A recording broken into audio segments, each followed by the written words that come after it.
be, eşk olsun. Yol gedir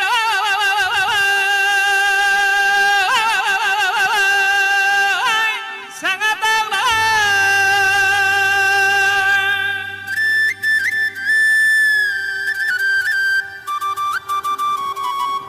ele toydum ey vefalı yar elinden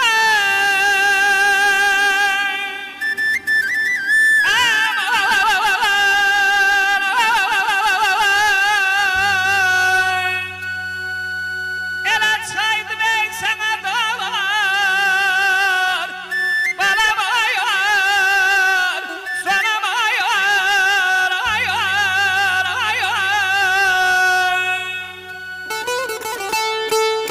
Yine yavaş yavaş el köçüb gedir. Dağların saralıb solan vaxtıdır.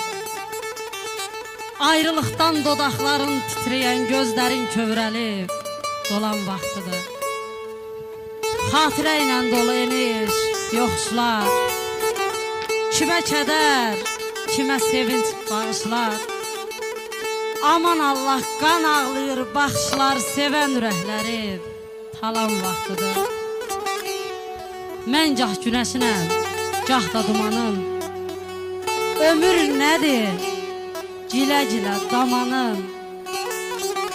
Həsrətdən, möhnətdən, sazım, kamanım. Ay Vüsal, yaralı-yaralı çalan vaxtıdır. Könlüm öyrənib borana, qara.